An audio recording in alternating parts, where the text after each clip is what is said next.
Bien, en este tercer video estudiaremos la dinámica circular, es decir, la dinámica cuando la partícula describa una trayectoria circular. Bien, para este caso, lo que tenemos que hacer es utilizar la segunda ley de Newton, expresada en las componentes tangencial y normal, dada por esta ecuación. Si esta ecuación aplicamos al caso del movimiento circular de esta partícula que se mueve en esta trayectoria circular y que en un cierto tiempo t, esta fuerza total F que está apuntando al lado cóncavo, la descomponemos en su componente normal y tangencial, ¿no?, de la partícula. Entonces, esta ecuación se reduce a esta expresión. La fuerza total F va a ser igual a la masa por la derivada de la rapidez respecto del tiempo multiplicado por el vector unitario U sub t, más la masa por la rapidez al cuadrado, pero en vez del radio de curvatura, ahora, como se trata de una trayectoria circular, tenemos que considerar el radio de la trayectoria circular, porque en el movimiento circular este radio de curvatura se reduce al radio de la trayectoria circular. Bien, y toda esta expresión multiplicada por el vector unitario UN. Es importante observar que acá la componente normal, la fuerza normal, está paralela al radio de la trayectoria circular y la componente tangencial de la fuerza llega a ser perpendicular al radio de la trayectoria circular. Esto se da para el caso del movimiento circular. Bien, usando esta expresión de la relación de variable lineal con la angular, la velocidad angular, esto es igual a la rapidez sobre el radio, de donde podemos despejar que esta rapidez va a ser igual al radio por el omega. Entonces, acá eh, podemos sustituir esta expresión en la definición de la aceleración tangencial que nos dice que es la derivada de la rapidez respecto del tiempo, es decir, la derivada de r por el omega, que en este caso es esta ecuación.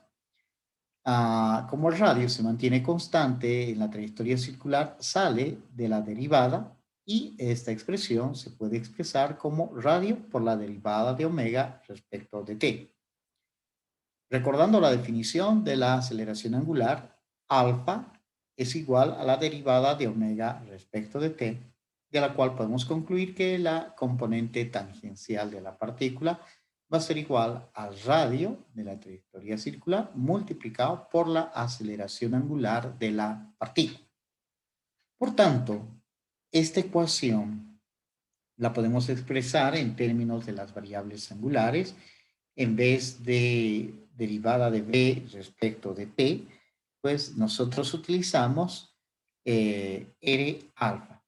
Entonces podemos decir que la fuerza F va a ser igual a F derivada de b respecto de t, que en nuestro caso esta derivada es r por alfa multiplicado por el vector unitario U sub t, más la masa, y acá en vez de b al cuadrado utilizamos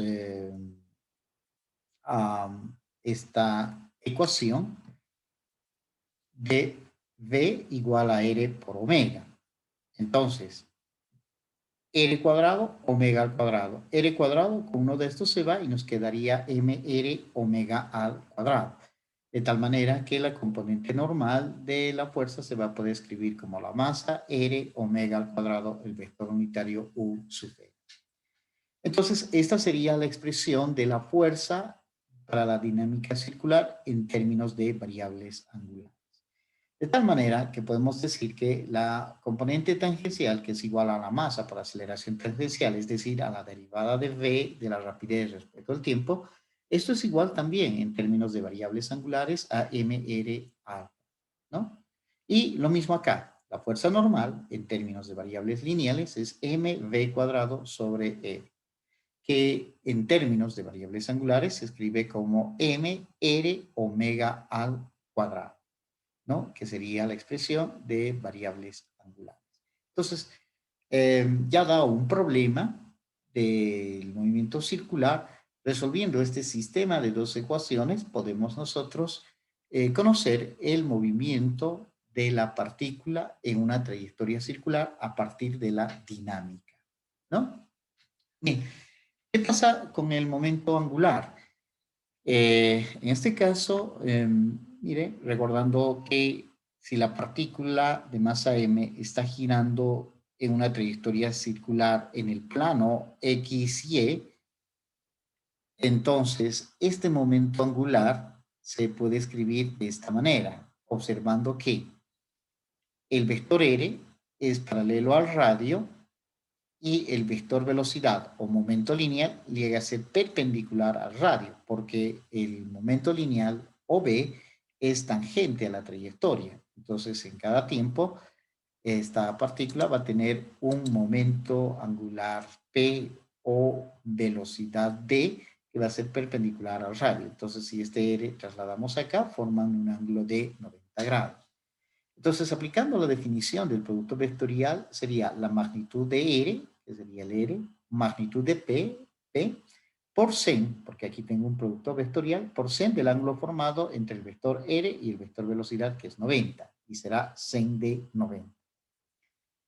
Entonces, esto se reduce a R, el momento lineal es M por V, porque sen de 90 vale 0, perdón, sen de 90 vale 1.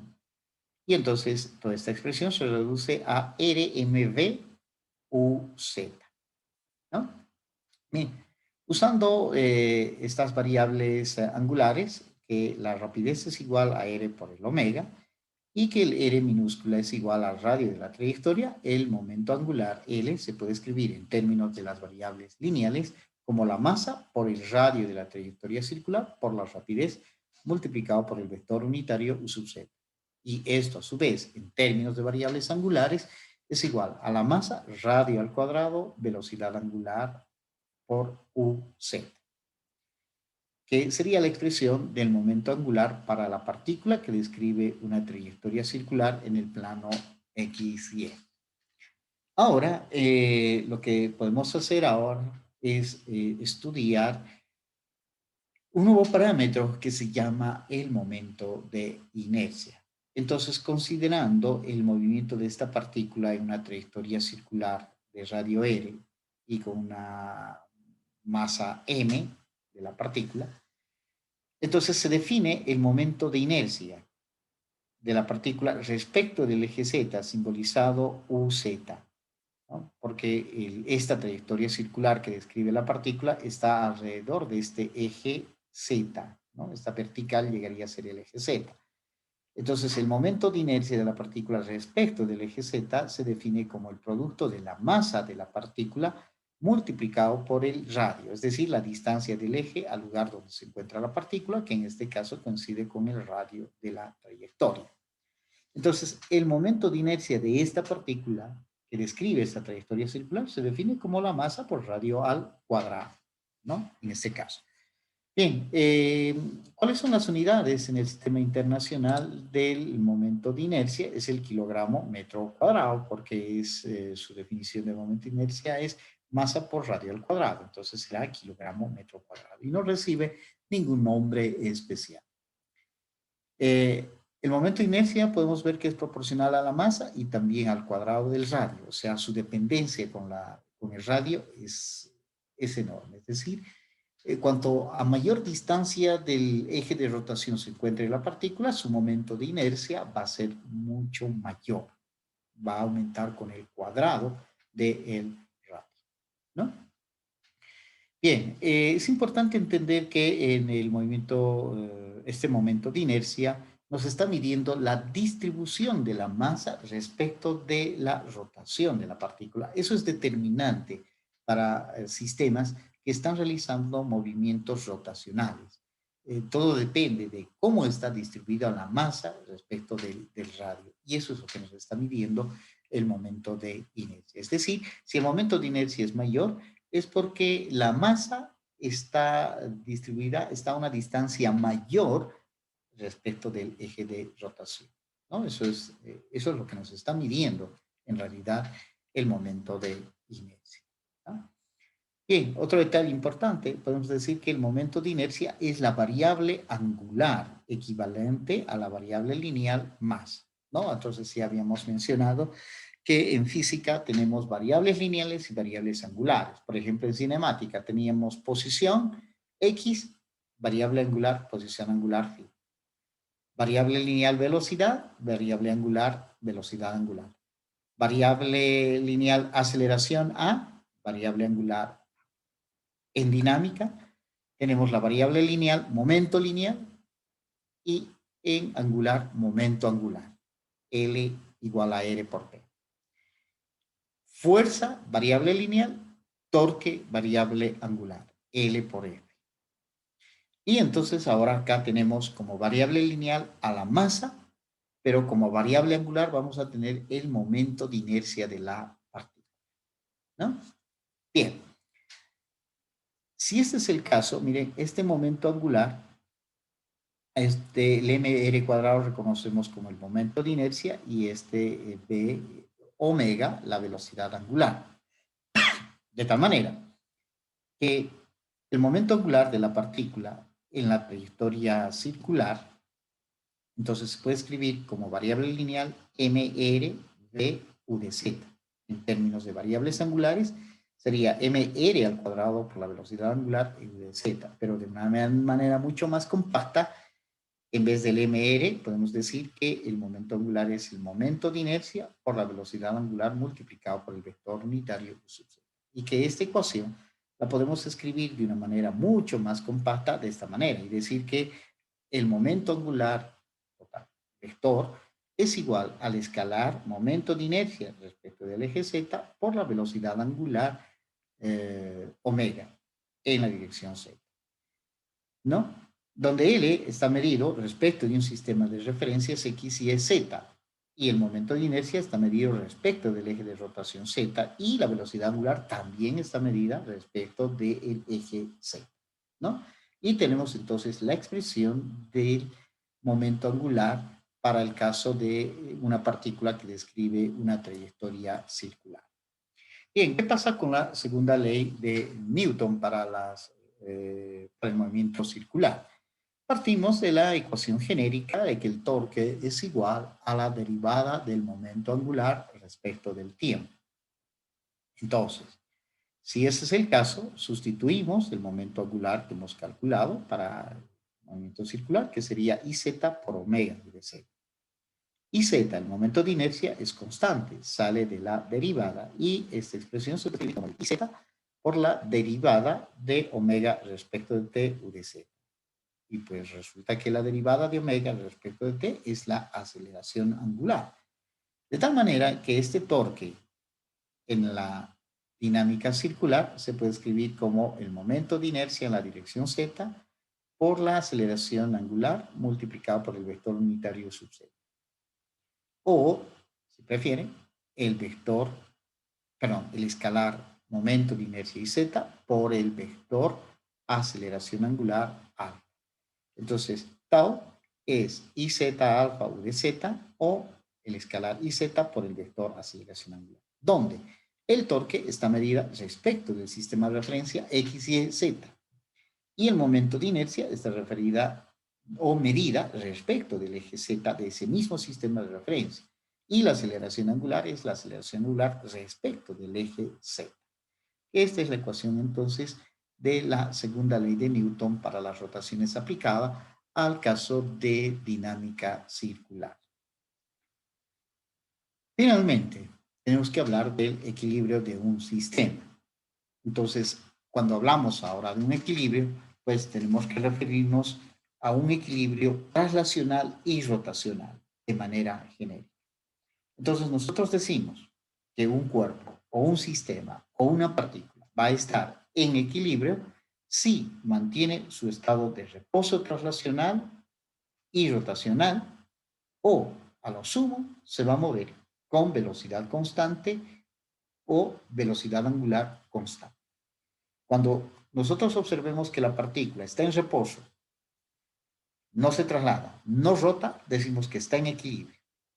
O cuando observamos que un sistema, a lo sumo, se está moviendo pero con velocidad constante, o con una velocidad angular constante. Entonces decimos, ese sistema está en equilibrio, ¿no? Y esa es la característica. Ahora, matemáticamente, cuando nos damos cuenta que un sistema está en equilibrio, entonces va a cumplir las dos ecuaciones de traslación y rotación. Es decir, que la sumatoria de todas las fuerzas que experimenta la partícula es igual a cero, relacionado con el equilibrio traslacional. Y esta otra, la segunda, que nos dice que la sumatoria de los torques que experimenta la partícula, que es igual a la sumatoria de los R sub phi por F sub phi, es igual a cero, relacionada con el equilibrio rotacional.